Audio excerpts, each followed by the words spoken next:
We are going to start from the general surgery is about the anesthesia and analgesia from the chapter number 4. So first of all we discuss about its UQ types of anesthesia. उसमें से दो UQs आपको नज़र आ रहे हैं. First of all is कि 20 years old college student है, उसने राइट इंग्वाइनल हर्नियोरेफी करवानी है. तो आपने उसको जो है वो कौन सी एनेस्थेटिक टेक्निक्स जो हैं वो यूज़ करनी है उसके लिए वो आपने बता देना है. उसके बाद उन्होंने यूजेस और डिसएडवांटेजेस पूछे हुए हैं. Then again next question is कि मेल है 65 years old और उसको रिड्यूसिबल राइट इंग्वाइनल हर्निया है, वो हाइपरटेंसिव है लेकिन उसकी हाइपरटेंशन जो है वो कंट्रोल्ड है on the medication. It shows that कि पेशेंट की कोमॉर्बिडिटीज़ को देखते हुए हमने उसको एनेस्थीसिया जो है वो देना है उसकी इंग्वाइनल हर्निया के लिए. ईसीजी भी उसके नॉर्मल है, मतलब उसका हार्ट ठीक काम कर रहा है और उसकी हिस्ट्री है डाइट कंट्रोल डायबिटीज़ की, मतलब उसको डायबिटीज़ भी है, हाइपरटेंशन भी है. अब उसकी हमने जो है वो सर्जरी करनी है. तो अब आप कौन सी एनेस्थीसिया टेक्निक यूज़ करेंगे.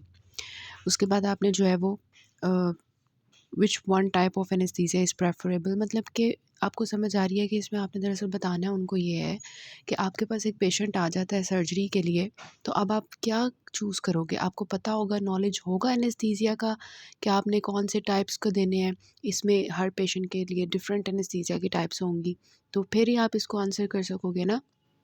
तो अब इसकी टॉपिक की तरफ चलते हैं, फिर हम क्वेश्चंस डिस्कस करते हैं. So we will follow the general surgery Abdul Wahab Dogar book और उसके साथ along with this we will discuss some tables from the Bailey and Love. So chapter number 4, anesthesia and analgesia. So what is anesthesia? You know that it is actually the way to control pain during the surgery or procedure by using medicine called as anesthetics. It can help control breathing, BP, heart rate and rhythm. देखें, अब पुराने ज़मानों में क्या होता था कि उनके पास तो एनेस्थीसिया की कोई चीज़ ही नहीं होती थी और पेशेंट्स को बस जो है ना उन्होंने खुद कसाई बने होते थे और पेशेंट्स को पकड़ के जो है ना ऐसे रखा होता था विदाउट एनी एनेस्थीसिया. पेशेंट को इतनी पेन होती थी. तो अब जो है अल्लाह का शुक्र है कि अब वो वाला सारा सीन चला गया है. Now we have anaesthetic techniques जिसमें हम क्या करते हैं, हम पेशेंट को जो है उसकी पेन रिलीफ करने के लिए उसको ये देते होते हैं. तो वो बता रहे हैं आपको कि जब एनेस्थीसिया नहीं आया था उससे पहले जो सर्जरीज़ होती थी वो बहुत जल्दी होती थी और ब्रूटल होती थी, मतलब कि सही जुल्म होता था उनके ऊपर. पेशेंट फुली कॉन्शियस होता था, उनको टॉर्चर किया जाता था. और now we have the anaesthetic techniques, different options, जिसकी वजह से हम जो है मोर जो है वो इन्वेसिव प्रोसीजर्स भी कर सकते हैं, सेफ़र लॉन्गर भी कर सकते हैं, ज़्यादा देर के लिए भी कर सकते हैं. सो वी हैव कि ये सारा कुछ तो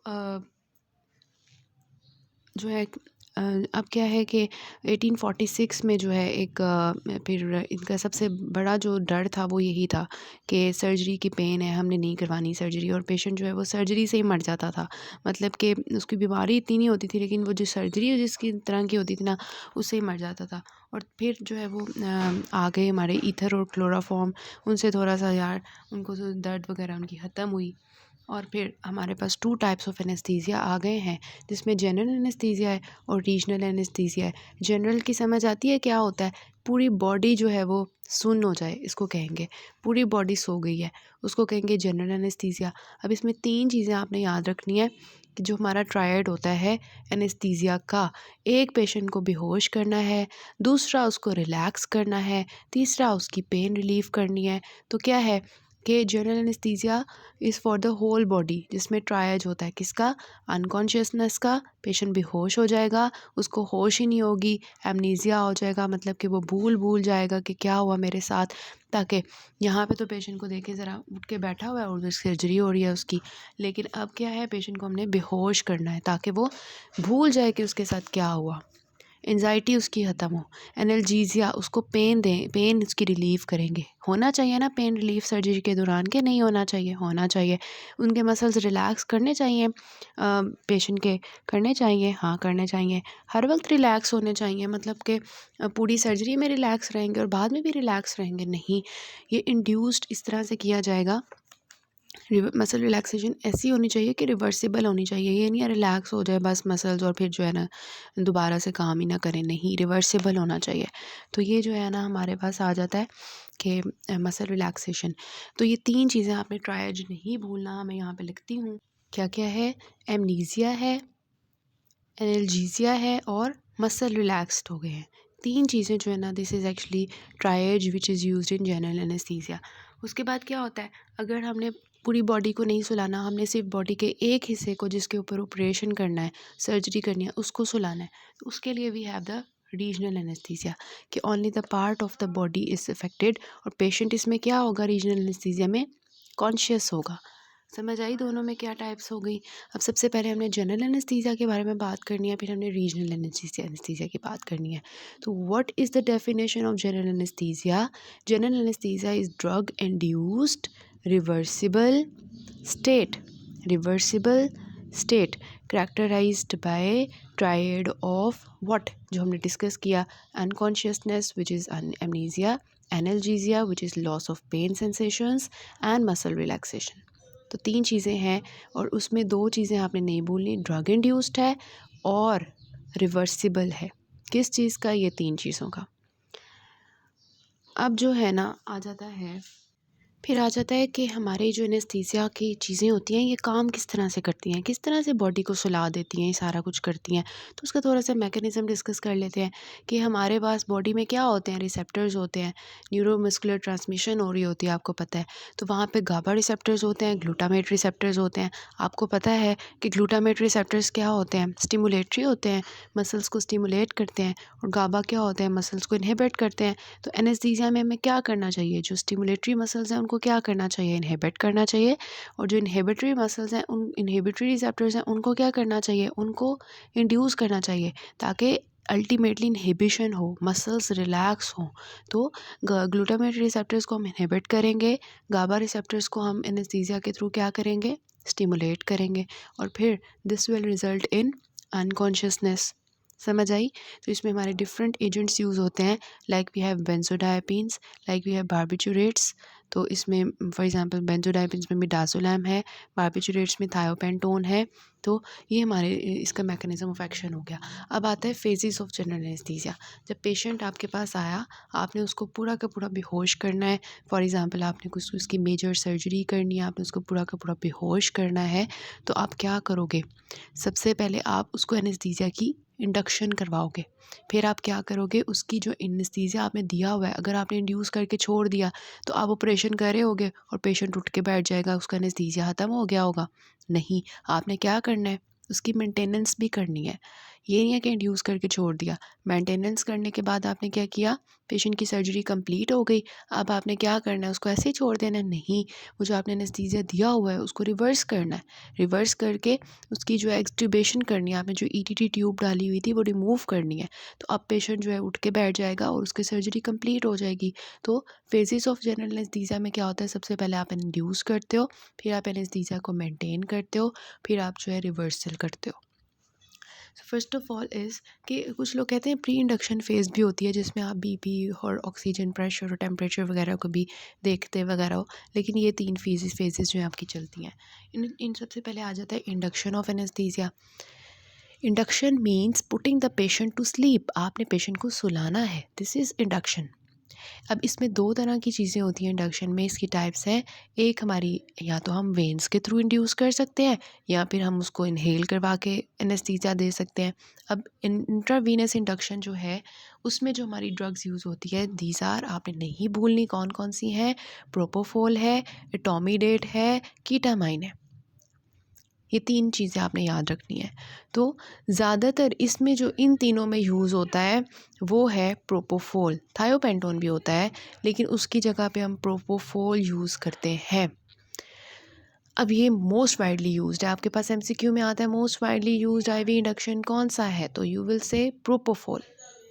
अब इसकी क्यों हम इसको वाइडली यूज़ करते हैं, क्योंकि इसकी इंडक्शन रैपिड होती है और रिकवरी भी रैपिड होती है, लेकिन बाकी जो है वो कम यूज़ होते हैं, आईवी एजेंट्स लाइक इटोमिडेट, कीटामाइन। तो इनकी जो चीज़ें मैंने यहाँ लिखी हुई हैं वो मैं आपको बता देती हूँ, बाद में हम बेलियन टेबल से एक्स्ट्रा चीज़ें कर लेंगे। प्रोपोफोल जो है, इसकी जो डोज़ होती है 1 to 2 मिलीग्राम्स पर केजी होती है, और इसका जो है वो रैपिड होता है ना, तो 90 सेकंड्स के अंदर हमने प्रोपोफोल दिया इन्हें इंट्रावीनसली, 90 सेकंड्स मतलब 1.5 मिनट के अंदर अंदर पेशेंट सो गया। तो इसका रैपिड इंडक्शन होती है। लीस्ट साइड इफ़ेक्ट्स होते हैं। और पोस्ट ऑपरेशन के बाद जो नोज़िया वॉमिटिंग का केस होता है वो भी कम हो जाता है। अच्छी बात है ना, नोज़िया वॉमिटिंग नहीं होगा ऑपरेशन के बाद। क्यों अच्छी बात है? क्योंकि अगर नोज़िया वॉमिटिंग होना शुरू हो गया तो पेशेंट की तो एस्पिरेशन हो जाएगी वॉमिटिंग की, ठीक है? तो इसके अलावा लेकिन इसका जो साइड इफ़ेक्ट है वो क्या है? हाइपोटेंशन करवाता है। अब जो बाकी टॉमीडेट है, इनके रेस्पिरेटरी और कार्डियोवास्कुलर इफ़ेक्ट्स बहुत ज़्यादा होते हैं। और कीटामाइन जो है, इसके बारे में अगर आपको फॉर्मा में याद हो कि ये डिसोसिएटिव एनेस्थीसिया करवाता है, कैटाटोनिया करवाता है, एनाल्जेसिया, एमनेसिया। पेशेंट ना, आप समझ लें कीटामाइन का जो मैं आपको बताऊं, पेशेंट को ना सारा कुछ याद रह जाता है, मतलब मुझे सर्जरी के दौरान क्या हुआ था मेरे साथ, तो वो एमनीज़िया इतना अच्छा नहीं होता इसका। तो इस वजह से ना पेशेंट को याद आ जाता है, वो मेरे साथ तो इन्होंने बड़ी बुरी हरकतें की थी, मतलब कि मेरे साथ उन्होंने जुल्म किया था और कसाईयों के तरह मेरे से पेश आए थे। तो वो पेशेंट को याद रह जाता है, तो वो एंजाइटी में चला जाता है पोस्ट ऑपरेटिवली। तो ये चीज़ आ जाती है। दूसरे हमारे होते हैं इन्हेलेशनल इंडक्शन। इसमें कौन कौन से? इसमें सारे फ्लोरेन, एन एन एन। कौन से? Isoflurane, halothane, sevoflurane. अब इन्हेलेशन और इंट्रावेनस का ये होता है कि जो इन्हेलेशनल होते हैं ना, ये बच्चों में इस्तेमाल होते हैं। बच्चों को आईवी से टीके से वैसे ही डर लग रहा होता है, इंजेक्शन से, तो हम जो है वो क्या करेंगे, उनको इन्हेलेशन करवाएंगे। उनको कहेंगे ये देखो वो कितनी मज़े की स्मेल है, उनको सुंघाएंगे और वो सो जाएंगे, ठीक है। तो बच्चों के अंदर यूज़ होते हैं बिकॉज दे आर नीडल फॉबिक्स। और वो पेशेंट्स जिनके अंदर पल्मोनरी एस्पिरेशन का रिस्क होता है, और उनके अंदर तो अब ना हमारे कौन से, मतलब इन्हेलेशन किस तरह के होने चाहिए एजेंट्स आपके ख्याल में, कैसे होने चाहिए? गंदी स्मेल वाले होने चाहिए या अच्छी स्मेल वाले होने चाहिए? स्वीट स्मेल होनी चाहिए उनकी, और रैपिड ऑनसेट ऑफ एक्शन होना चाहिए। तो जो है इसमें जो ड्रग ऑफ चॉइस होती है इन्हेलेशनल में, दैट इज़ सीवोफ्लोरिन, ठीक है। उसके बाद जो है हेलोथेन जो है ये हम करते हैं, लेकिन हेलोथेन और सीवोफ्लोरिन का क्या डिफरेंस है कि हेलोथेन में ना थोड़ा टाइम लगता है इंड्यूस होने में। उसके बाद जो आइसोफ्लोरिन है ना, इसकी स्मेल बहुत गंदी होती है, पंजेंट गैस होती है, इस वजह से हम इंडक्शन में यूज़ नहीं करते। तो कौन सी अच्छी है? Sevoflurane, S for sweet, S for sevoflurane. और कौन सी गंदी है? आइसोफ्लोरिन, ठीक है। तो ये हो गया। अब ना हम इसकी ना टेबल कर लेते हैं उसका बेले का, फिर हम नेक्स्ट चलते हैं इसका। सो ये आईवी एनेस्थेटिक एजेंट्स के जो है की फीचर्स हैं, ये आपने कर लेने एमसीक्यूज़ के लिए। सबसे पहले वो आपको बता रहे हैं प्रोपोफोल, विच इज़ डायआइसोप्रोपाइलफिनोल। इसकी स्मूथ इंडक्शन होती है, बेटर हीमोडायनेमिक स्टेबिलिटी होती है, ब्लंटिंग ऑफ ऑटोनॉमिक रिफ्लेक्सेस होती है, ability to use as a continuous infusion. फिर थायोपेंटोन है, इसको बार्बिचुरेट्स की क्लासिफिकेशन में आती है। ये रैपिड इंडक्शन होती है, इसमें मायोकार्डियल डिप्रेशन होती है, रिड्यूस्ड मेटाबॉलिक रेट होता है, और इंट्राक्रेनियल प्रेशर जो है वो लो हो जाता है। और इस वजह से, क्योंकि ये आईसीपी रेज जो होता है उसको कम करता है, इस वजह से न्यूरोसर्जिकल पेशेंट्स भी हम ये यूज़ करते हैं। लेकिन इसका मसला ये है कि ये जो है ना हाइपोटेंशन करवाता है। उसके बाद आ जाता है etomidate. It is actually steroid derivative. इसकी भी हीमोडायनेमिक स्टेबिलिटी जो है वो गुड होती है, ब्रीफ ड्यूरेशन ऑफ एक्शन होता है, लेकिन एड्रीनोकॉर्टिकल डिप्रेशन करवाता है, ये आपने नहीं भूलना। इसका एमसीक्यू है, एड्रीनोकॉर्टिकल डिप्रेशन करवाता है ये, ठीक है। एटोमिडेट। उसके बाद कीटामाइन है। कीटामाइन जो है ये प्रिजर्वेशन ऑफ ब्लड प्रेशर करता है, respiratory reflexes together with excellent analgesia. Ideal choice है for the field anaesthesia. Emergence delirium is associated with administration of ketamine, मतलब ये डिलीरियम करवाता है, ठीक है। तो इसके बारे में मैं अगर आपसे पूछूं, न्यूरोसर्जिकल पेशेंट्स में हम कौन सा यूज़ करते हैं? Thiopentone mostly.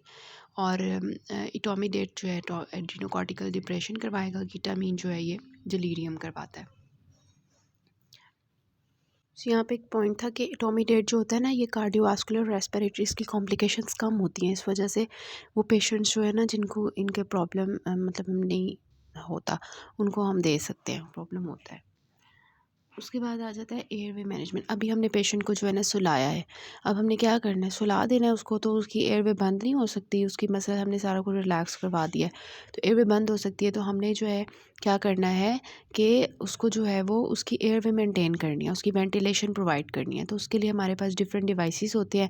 सुप्राग्लॉटिक डिवाइसेस होती हैं जिसमें लेरेंजियल मास्क एयरवे होता है, या ईटीटी होती है, एंडोट्रेकियल ट्यूब। आपको पता है ना, लैरिंग्स होता है, ट्रेकिया होता है। तो लैरिंग्स के लिए we have the the laryngeal mask airway, which is supraglottic device, and endotracheal intubation, which is actually done for the trachea. तो ये दोनों चीज़ें होती हैं। और क्या होता है कि जब ना यहाँ पे उन्होंने लिखा हुआ है कि हम ये क्यों देते हैं। देखिए, जब हम जनरल एनेस्थीसिया देते हैं ना पेशेंट को, तो उसकी मसल टोन लॉस हो जाती है।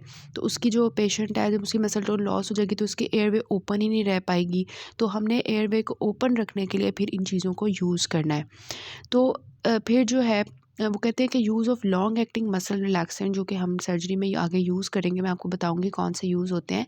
तो इसका मतलब कि पेशेंट्स को हम कोई और चीज़ दे रहे हैं, वो खुद खुद जो है ब्रीथ नहीं कर सकते, इस वजह से हमें आर्टिफिशियल वेंटिलेशन देनी पड़ेगी, क्योंकि मसल्स रिलैक्स हो गए हैं, अब कैसे वो सांस लेंगे।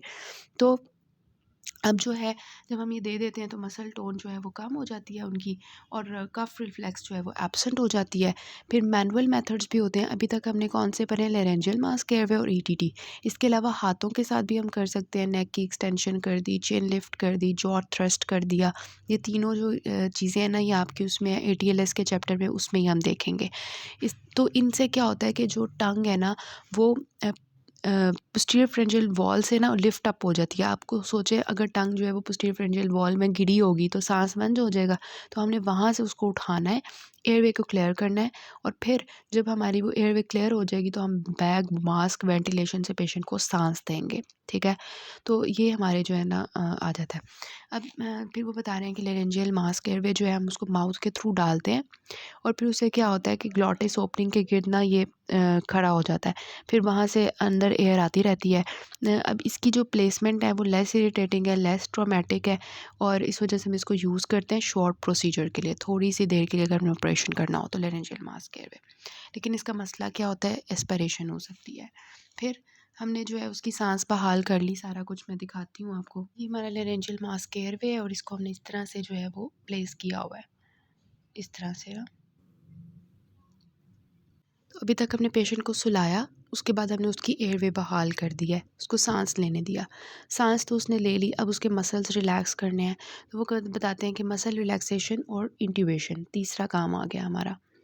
तो मसल रिलैक्सेशन एंड इंट्यूबेशन, वो कहते हैं कि इंट्यूबेशन से पहले हमने क्या करना है, मतलब ETT डालने से पहले हमने क्या किया कि उसकी कंप्लीट मसल रिलैक्सेशन करवा दी, ताकि हमारा लैरिंक्स भी हमें नज़र आ जाए और कोई कफ रिफ्लेक्स भी ना हो।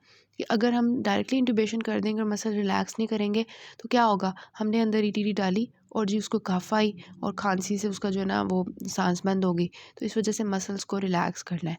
तो हमारे पास डिफरेंट तरह के मसल रिलैक्सेंट्स होते हैं। इसमें शॉर्ट एक्टिंग होते हैं, लॉन्ग एक्टिंग होते हैं। जो हम यहाँ पे इंडक्शन में यूज़ करते हैं ना, वो हमारे होते हैं शॉर्ट एक्टिंग मसल रिलैक्सेंट्स। इसमें हमारा जो ड्रग ऑफ चॉइस है that is suxamethonium. It is actually depolarising agent. इसकी जो डोज़ है वो आपने MCQ के लिए याद रखनी है, 1.5 मिलीग्राम्स पर kg बॉडी वेट।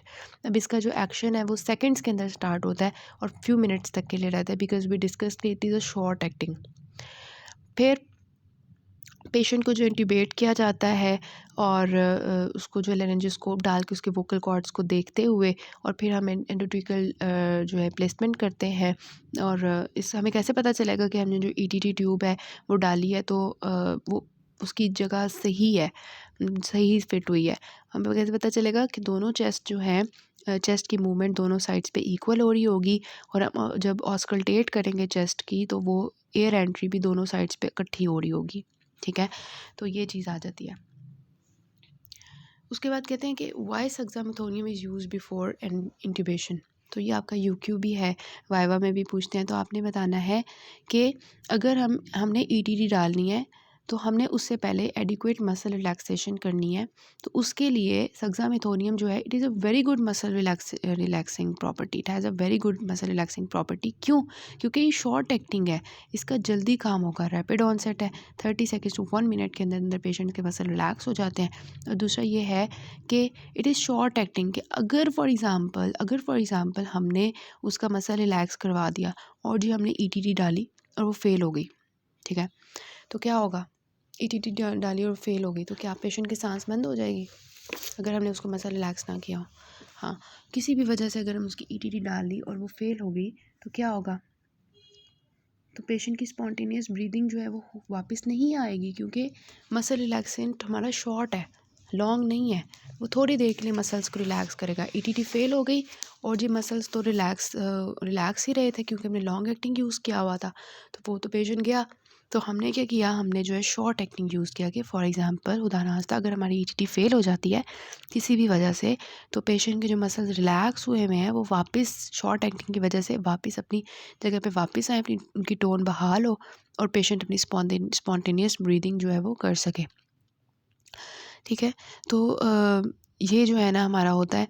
और इसके अलावा ना ईटीटी की एक कफ भी होता है जो कि पॉजिटिव प्रेशर वेंटिलेशन प्रोवाइड करता है और लंग्स को एस्पिरेशन से जो है ना बचाता है ऑफ द गैस्ट्रिक कंटेंट्स। अब डिसएडवांटेजेस क्या है सक्सामेथोनियम के, देखिए अब इस मसल्स के ऊपर काम है ना, तो मसल्स के ऊपर क्या करेगा, मसल्स में दर्द हो सकती है, एचीज हो सकते हैं, हाइपरकेलेमिया हो सकता है, मेलिग्नेंट हाइपरटर्मिया हो सकता है और ब्रेडिकार्डिया हो सकता है। ये चीज़ें जो है ना इसकी साइड इफ़ेक्ट्स हैं। एक तो इसने हार्ट के ऊपर इफ़ेक्ट करना है, एक ने हाइपरकालीमिया, मसल एचेस, पेन और मैलिग्नेंट हाइपरथर्मिया। फिर आ जाता है डिफ़िकल्ट इंट्यूबेशंस। कभी कभार ऐसे होता है कि हमारी ईटीटी नहीं डाल रही होती, तो इस सिचुएशन में हम फिर बैग मास्क वेंटिलेशन यूज़ करते हैं या ब्रोंकोस्कोप यूज़ करते हैं, विच इज़ यूज्ड जो कि डायरेक्ट विजन जो है ट्रेकिया में हम उसको प्लेस करते हैं। तो इसके अलावा थोरेसिक सर्जरी के लिए कभी कभार हम डबल ल्यूमेन ट्यूब यूज़ करते हैं, ताकि अगर एक जो लंग है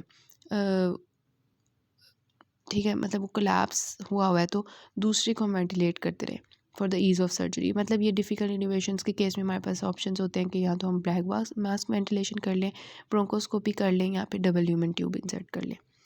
इम्पॉर्टेंट नहीं है। वेंटिलेशन की तरफ आते हैं। देखिए वेंटिलेशन में क्या है कि अब हमने क्या किया कि ईटीटी डाली और लेरिंजियल मास एयरवे। तो अब हमने क्या किया, वो डालने के बाद हमने उसको एनेस्थीसिया मशीन के साथ जो है उसका सर्किट बना दिया और फिर हमारे जो है रेस्पिरेटरी रेट को हमने देखते रहा, हमने टाइडल वॉल्यूम देखते रहे, हम ऑक्सीजन का प्रेशर देखते रहे और फिर हमारी वेंटिलेशन चलती रही। ठीक है, तो ये हमारी पेशेंट थी। हमने इसको सबसे पहले इंडक्शन ऑफ एनेस्थीसिया दिया बाय द आईवी और इनहेलेशनल रूट, उसको सुला दिया। उसके बाद हमने उसकी एयरवे मेंटेन की by the laryngeal mask airway और ईटीटी।